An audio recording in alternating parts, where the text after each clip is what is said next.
गिर गए थे तो उठे कैसे? तो लक्ष्य रखा गया उठने के लिए, क्या तभी उठ सकते हैं जब आत्म स्फूर्त हो। किससे? आत्म स्फूर्ति आए। और आत्म स्फूर्ति तब आएगी जब कृषि का विकास और रोजगार के साथ विकास पर हम काम करेंगे। भाई आप कहीं जा रहे हो, कोई गिर जाता है तो कहता है क्या, अरे भगवान का शुक्रगुजार है क्या, बच गए कोई दिक्कत नहीं। मोटिवेट किया जाता है वहां, बच्चे से कहा जाता है अरे यार तुम इतना बलवान है, मोटिवेट किया जाता है। सेम यहां भी मोटिवेट करने का काम। अब मोटिवेट करने का काम इंदिरा गांधी डिक्टेटर से तो थी, जनता पार्टी साथ में पैरेलल में काम शुरू कर दी थी। फाइनेंसर थे उनके, पहला हथौड़ा चलाया 1969 में 50 करोड़ पूंजी वाले बैंकों का राष्ट्रीयकरण। ये निजी क्षेत्र के बैंक थे। पहला। दूसरा हथौड़ा चला दिया कब? 200 करोड़ पूंजी वाली बैंकों का राष्ट्रीयकरण, क्योंकि उद्योगपति के थे, फाइनेंस देते थे। अब अडानी साहब, कांग्रेस जी आ जाए अब ये राष्ट्र की संपत्ति घोषित करें, बोले पकड़ो अडानी साहब पैसा और निकलो। सेम इंदिरा गांधी ने कर दिया। भाई पहली बार 1969 में कौन थे ये? जनता पार्टी के फाइनेंस चल रही थी उस समय, इसीलिए वो तानाशाह के रूप में जानी जाती हैं। कुछ ऐसे काम थे 1971 में, बोले यार ये दिक्कत क्या आ रही है, गरीब क्यों हैं लोग, बोले फैमिली बहुत ज्यादा एक्सटेंड किए हैं, बोले परिवार नियोजन लाओ, और उनके द्वारा पकड़ पकड़ कर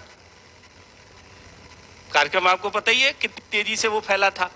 नतीजा ये हुआ क्या कि रोजगार और इस पर जब काम शुरू हुआ, लेकिन चौथी पंचवर्षीय योजना का भी लक्ष्य 5.7% जो था वो अचीव नहीं हुआ। कितना? मीटिंग बुलाई अकस्मात कि कृषि और रोजगार पर हमने काम कर लिया, फिर भी कुछ नहीं हुआ, अब क्या करें? चौथा प्लान कृषि और रोजगार। लोगों ने कहा जब तक गरीबी दूर नहीं होगी तब तक कुछ नहीं होगा। नतीजा पांचवा प्लान रख दिया गया किस पर? शब्द यूज कर दिया उन्मूलन। फंस गई। इंदिरा गांधी गरीबी नहीं बल्कि गरीबों को हटाना चाहती हैं। जनता पार्टी को मौका मिल गया। किसको हटाना चाहती? उन्मूलन का मतलब होता है जड़ से खत्म कर देना, इरेडिकेशन। अब जड़ से खत्म कर देने का जब ये लक्ष्य रखा गया तो उसका रिजल्ट यहां पर यह हुआ कि क्या कि इंदिरा गांधी 1974 में योजना बनाती है 79 के लिए। ठीक है, अब समझना, 5 साल की योजना है। 1974 से लेकर 75 तक पहला साल, 1975 से लेकर 1976 से लेकर 1977 से लेकर 1978 से लेकर 70। अब देखना, ठीक है, 74 में हुआ इलेक्शन, 75 में, और इंदिरा गांधी इलेक्शन जीती तो, लेकिन कोर्ट में डिसीजन आया कि इंदिरा गांधी ने ये चुनाव गलत तरीके से जीता है। ठीक है, राजनारायण ने बाजा बजाया इंदिरा गांधी का। ठीक है, तो ऐसी कंडीशंस में इंदिरा गांधी का जब चुनाव यहां पर कैंसिल हो गया, विपक्ष में था ये, मतलब ये खड़ा हुआ था सामने से, बकायदा इसने सबूत दिए कोर्ट में, हाई कोर्ट में, और चुनाव क्या हुआ, रोक लगी। अब जब चुनाव रोक लगी तो 1975 में इंदिरा गांधी ने इमरजेंसी लगा दी। सत्ता जाने का डर, और सत्ता जाने का डर, इमरजेंसी लगाई। 6 महीने की इमरजेंसी रही इनकी, टोटल 21 माह की इमरजेंसी लगाई। इमरजेंसी 6 महीने की लग सकती है, फिर अध्यादेश, इस तरह से टोटल कितना 21 माह की इनके द्वारा इमरजेंसी लगाई गई। जितने भी बड़े लीडर थे, लालू यादव, नीतीश कुमार, ठीक है, अटल जी, आडवाणी जी, सबको पटक दिया कहां, जेल में, ठीक है। हमारे मोदी जी भी, ठीक है। उस समय आरएसएस के कार्यकर्ता थे, कुछ दिनों के लिए चले गए थे, ठीक है, झाड़ू बाड़ू लगा रहे थे, उस समय बर्तन वर्तन धो रहे थे, तो उसका है, तो उसके कारण से ये चीजें रिप्रेजेंट होती हैं। अब कभी हो सकता है कोई बड़ा नेता आया हो किसी प्लेटफॉर्म पर, तो खुश करने के लिए चाय और स्टोव एक तरह से रख लिए हो कि मैंने स्टोव की चाय भी बनाई है प्लेटफॉर्म पर। अब उसी को, कहानी को लोगों ने प्रचारित कर दिया कि ये बचपन में चाय बेचते थे, ठीक है। कहानियां तो देखिए, अब हम एक तरह से आपको एग्जाम्पल देते हैं। अगर एक लोग बोले सर आप अपने और अपनी वाइफ का ही एग्जाम्पल क्यों देते हो, मैंने कहा सबसे सुरक्षित। अगर मैं किसी को धनिया बिचवाने के लिए एग्जाम्पल देने लगूंगा तो क्या होगा, चिढ़ जाएगा। तो भाई अपने ऊपर सारे एग्जाम्पल ले लो,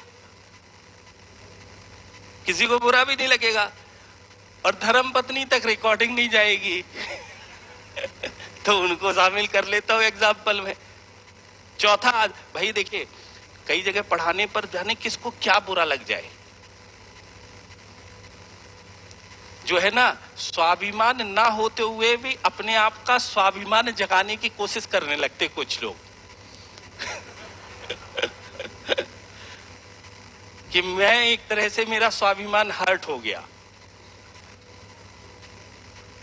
जबकि हकीकत यह है, मैंने अपने बाबा से कहा, हमारे बाबा प्रिंसिपल थे, तो मैंने कहा आप क्या जानो कितना टेंशन में रहते हैं, पीटी नहीं, मेंस नहीं हो रहा, इंटरव्यू नहीं हो पाता है, निकल के आ जाता हूं, कितना टेंशन में है। गाली देते हुए, भाई देखो पुराना आदमी तो गाली देता ही था, ठीक है। बोले तेरे खाने की व्यवस्था हम कर रहे हैं, कपड़े की व्यवस्था हम कर रहे हैं, रहने की व्यवस्था हम करते हैं, टिकट का पैसा हम देते हैं, तुम एग्जाम देने के लिए जा रहे हो, केवल कह रहे हो टेंशन में हो। सारी व्यवस्थाएं हम कर रहे हैं, टेंशन में तुम हो। वाह भाई वाह। हकीकत है कि आपको एक काम है केवल और केवल, वो है पढ़ना और रिजल्ट देना, तो किस बात की टेंशन, किसी बात की टेंशन नहीं। और एक दिन उनसे बोला कि क्या, कि मेरा स्वाभिमान हर्ट हो गया, आप ऐसे बोल देते हो, ये है वो है। वो बड़े प्रैक्टिकल थे, जो चीजें हैं वो, देखिए जो आदमी जमीन से उठता है वो प्रैक्टिकल पर जरूर होता है। अब गांव के थे, ठेठ गांव के थे, प्रिंसिपल बने थे, तो भाई जाहिर सी बात है क्या कि प्रैक्टिकल उस रूप में कि वो ईंटें और गुम्मा भी उठा लेते थे, स्कूल बनाने लगते थे। बोले अरे स्कूल का क्लास हम खुद बना लेंगे, भगा देते थे कारीगरों को, तुम लोग काम चोर है। तो मैंने उनसे कहा कि आप, एक दिन कहा कि भाई स्वाभिमान मेरा हर्ट हो जाता है, आप ऐसे बोलने लगते हो, ये है वो है। बोले ये कौन सी चिड़िया का खेत का नाम है, किस बात का स्वाभिमान है। तो मैंने कहा नहीं, मन में ठेस लगती है, ये लगती है वो लगती है। तो बोला कि हमको तो स्कूल में गाली भी देता है सब, टोटली गाली देता है, स्टूडेंट से लेकर सब चीज, हमको कोई बुरा नहीं लगता, तुम काहे बुरा मान रहे हो, तुम्हारा स्वाभिमान है कहां। फिर वही एग्जाम्पल कि भाई सारी व्यवस्थाएं तो किराए की हैं, फिर स्वाभिमान किसका, कोई स्वाभिमान नहीं है। स्टूडेंट सबसे एक तरह से निर्मल आदमी होना चाहिए, कोई स्वाभिमान नहीं। चतुर्थ श्रेणी के कर्मचारी हो, 15,000 रुपया महीने का आता है, इतना ही मिलता है किसी कर्मचारी को, तो आपका काम है कपड़े भी धोना, आपका काम है खाना भी बनाना, आपका काम है पढ़ाई भी करना, जितने चतुर्थ श्रेणी के काम है वो सब करिए, कोई स्वाभिमान नहीं। और जब ये करोगे तभी जमीन से उठकर एक्चुअल कंडीशन पता लगेगी कि क्या होती है गरीबी। नहीं तो अगर कहीं ना कहीं अगर कंपटीशन में आपकी कमी आ रही है, तो आप जमीन से नहीं जुड़ पा रहे हैं, इस कारण से सिलेक्शन नहीं हो रहा। जमीन से जुड़ जाओगे सिलेक्शन हो जाएगा। नवाबी वाली हालत कुछ है ही नहीं, झगड़ा वगड़ा कुछ है ही नहीं। एट लास्ट सोल्यूशन तो केवल एक ही है, सिलेक्शन। और कोई सोल्यूशन है ही नहीं समस्या का समाधान। सब चीज मिल जाएगी। हम भागते हैं किस पर? लड़की पर, इस पर, उस पर, झगड़ा किए है, सब मिल जाएगा। सिलेक्शन तो हो जिसके लिए आप भाग रहे हो वो सब व्यर्थ है, सारी चीजें व्यर्थ है। इसे है हाँ, माया बस कब सबसे पहले आनी चाहिए। माया नहीं आएगी तो मोह नहीं आएगा।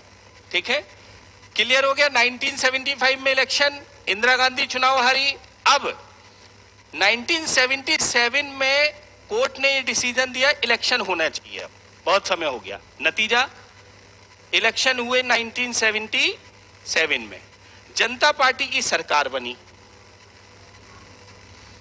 किसकी सरकार बनी? जनता पार्टी की सरकार बनी।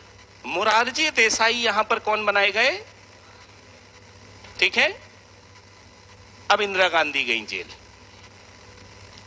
नतीजा, यहां पर मोरारजी देसाई ने जो पंचवर्षीय योजना थी उसको स्टॉप कर दिया। ठीक है, कौन सी प्लान को? 5वें पंचवर्षीय योजना को यहां स्टॉप कर दिया। किसने? मोरारजी देसाई ने। अब जैसे स्टॉप किया तो नेक्स्ट जो प्लान इंप्लीमेंट होना था, एक ये और एक ये, 1979 से लेकर 80 तक, 2 प्लान। कितने प्लान? 2 प्लान। इन प्लान को ईयर बाई लागू किया गया और इन्हीं को नाम दिया गया क्या? Rolling plan. ठीक है, रोलिंग प्लान। कितने प्लान आए थे रोलिंग? 2 रोलिंग प्लान यहां पर रिप्रेजेंट हुए इंदिरा गांधी। रोलिंग प्लान क्या होता है? उद्देश्य तो इसका दीर्घकालिक है। ठीक है, उद्देश्य क्या होता है? दीर्घकालिक है। लेकिन लक्ष्य इसका क्या होता है? अल्पकालिक। ठीक है, और यह प्लान 1 साल के लिए रखा जाता है, इसीलिए 1 वर्ष के लिए। ठीक है, और फिर क्या होता है जब 1 वर्ष के लिए प्लान रख दिया जाता है इसमें, तो इसकी एक और विशेषता होती है क्या? नेक्स्ट ईयर जब प्लान बनाते हैं, क्या बनाते हैं? प्लान बनाते हैं। तो जब नेक्स्ट ईयर हम प्लान बनाएंगे, ठीक है, तो जब नेक्स्ट ईयर हम प्लान बनाते हैं तो होता ये इसमें, तो पुराने अचीवमेंट को शून्य मानते हुए योजना को प्रारंभ करते हैं। योजना को प्रारंभ करते हैं।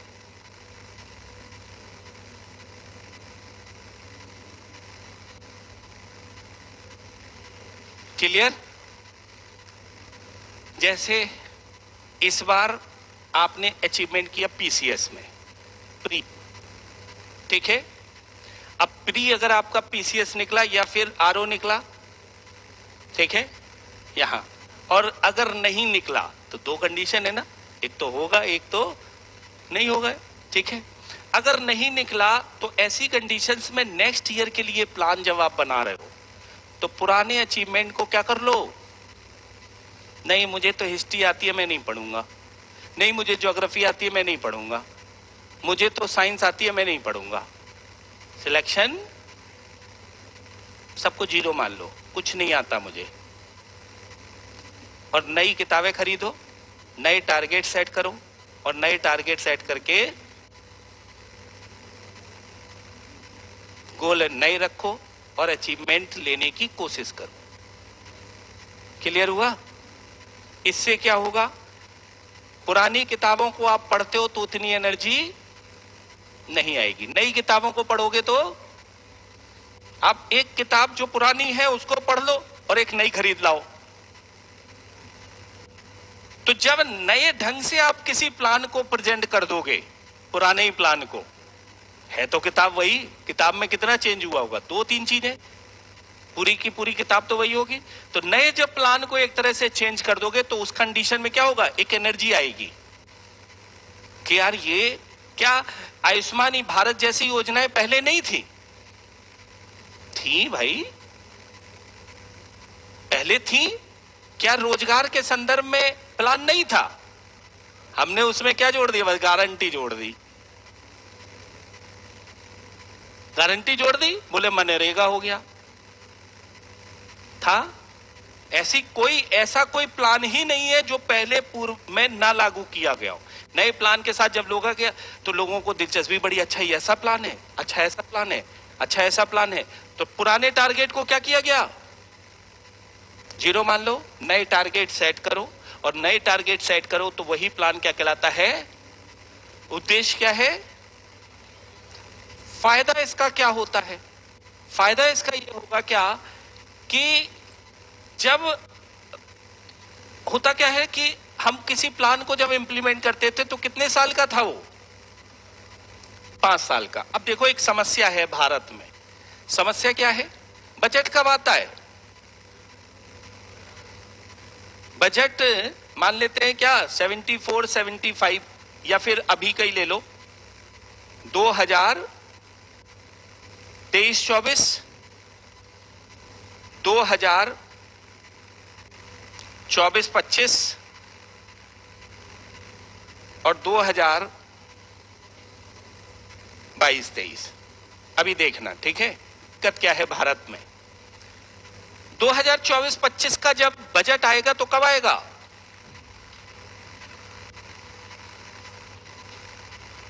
ठीक है, तभी आएगा ना, 1 फरवरी को। कब आएगा, 2000। तो क्या ये 1 फरवरी, और हमारा फाइनेंशियल ईयर कब होता है, 1 अप्रैल से लेकर 31 मार्च, और बजट ये कब ला रहे हैं, जब ये डेटा का एनालिसिस करेंगे 2023-24 का, मतलब जो चल रहा है, और कब करेंगे ये, 1 फरवरी को। इसका मतलब पूरे साल का ये डेटा नहीं होगा ना, पूरे साल का तो डेटा होगा नहीं, क्योंकि ये फरवरी का है, फरवरी को बजट आ रहा है, इनका बजट का डेटा कहां तक होगा, दिसंबर तक। जनवरी, फरवरी, मार्च, 3 साल के डेटा नहीं है। अब 3 साल के डेटा नहीं है तो अधूरे डेटा है ये। अब बजट में जब इनको दिखाया जाएगा तो क्या कहा जाएगा, अस्थायी आंकड़े हैं ये।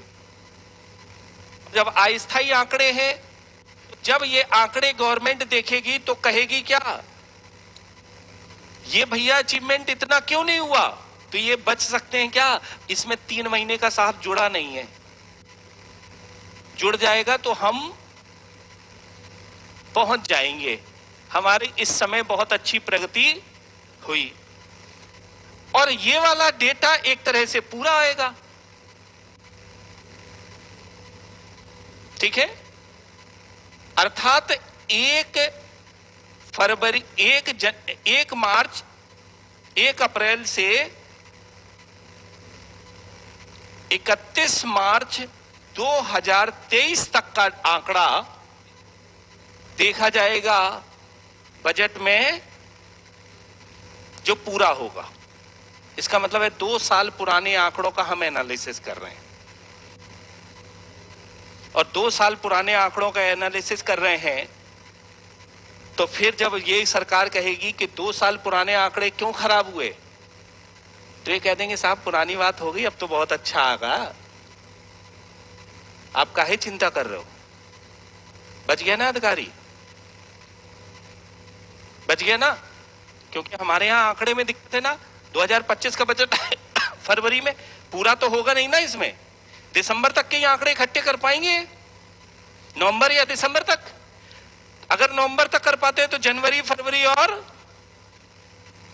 जम्मू कश्मीर में लिख देंगे कि सर्दियों के कारण से डेटा नहीं आ पाया, आसाम में लिख देंगे कि सर्दियों के कारण से डेटा नहीं आ पाया। ये दिखा रहे होंगे क्या?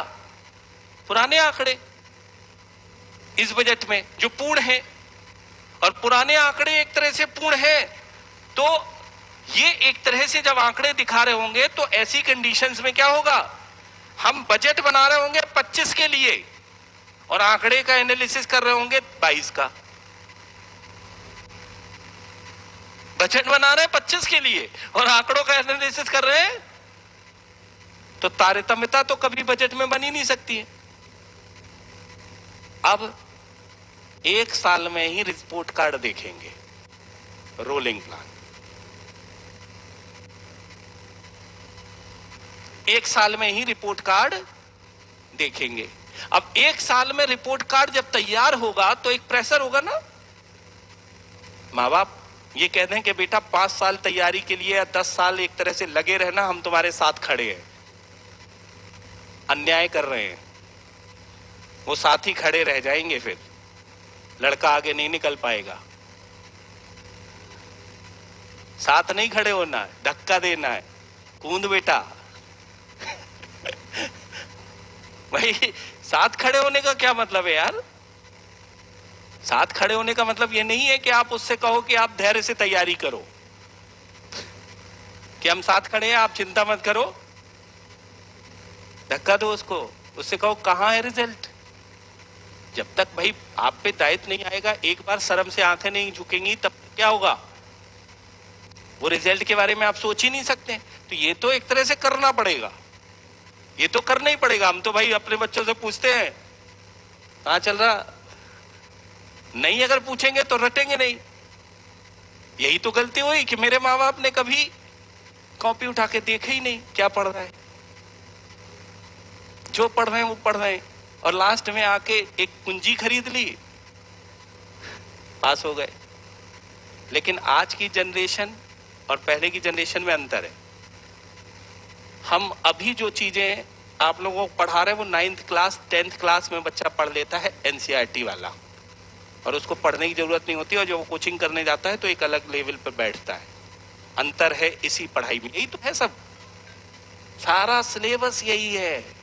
और वो ऐसे ऐसे टेक्नोलॉजी आ गई है कि वो सारा सिलेबस एक तरह से यही पढ़ना है उनको, 9th 10th में ही सारी चीजें हो जाती हैं। क्लियर हो गया रोलिंग प्लान का फायदा? अचीवमेंट सक्सेसफुल हुआ। क्यों सक्सेसफुल हुआ? इंदिरा गांधी की वजह से नहीं। 1978 तक, अर्थात कौन सी पंचवर्षीय योजना 4 साल चली थी? 5वीं पंचवर्षीय योजना 4 साल चली, याद रखेंगे, ठीक है। लेकिन 1980 में कांग्रेस की सरकार फिर आ गई, और जैसे ही कांग्रेस की सरकार आई तो इंदिरा गांधी ने इस प्लान को शामिल कर दिया अपनी पंचवर्षीय योजना में, और आंकड़े इसके बेस पर दिख दिए। सक्सेसफुल प्लान हो गया। फेल था ये प्लान इंदिरा गांधी का 4 साल तक। 5वें साल के जो अचीवमेंट थे वो 7 से 7.9% की ग्रोथ रेट थी रोलिंग प्लान में, क्योंकि दबावकारी था ना, प्रेशर पड़ गया। एग्जाम के समय में क्या आता है? प्रेशर आया, पूरे साल जो चीजें याद नहीं होंगी एग्जाम के समय में धड़ाधड़ याद हो रही होंगी, प्रेशर है ना। एग्जाम के समय में लास्ट स्टेज में जरूर देखकर जाना आंकड़े वांकड़े। दिया बहुत तेज जलता है, जो 24 घंटे में आप जितना पढ़ लोगे ना, वो आप हो सकता है कि 3 महीने में ना पढ़ पाओ, इतनी तेज दिया जलता है उस समय। तो उस समय लोग कहते हैं ना, एग्जाम से एक दिन पहले बंद करके किताबें छोड़ दीजिए, उस समय ही सबसे ज्यादा मेहनत वही एक तरह से। और कभी कभी ऐसा भी होता है जो पढ़कर जाता हूं एग्जाम में आता है 1 घंटे पहले, और वो भगवान करा रहा होता है आपसे कि यहां, ठीक है, चेक करवा दीजिए, क्लास रुक रुक कर आ रही है। चलो बंद करते हैं अब।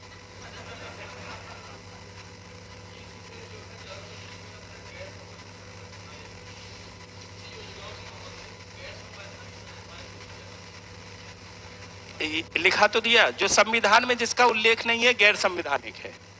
ठीक है, पॉलिटी में आप पढ़े होगे। हमको तो योजना आयोग एक तरह से बताना था तो वो बता दी है।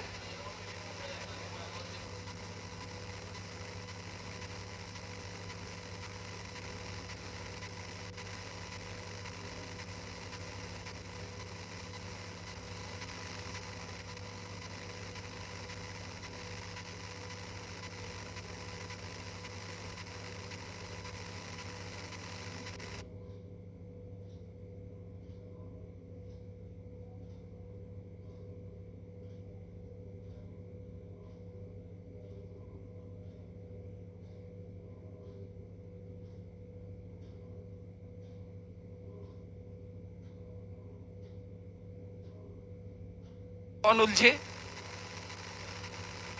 मैडम से कौन उलझे पैसा ना देना? सीईओ ने कह दिया कि मैडम पैसा मत देना, मैं आपने 20 रुपया भेजा था, ये 2 पिलर नहीं बना पाए 20 रुपए में,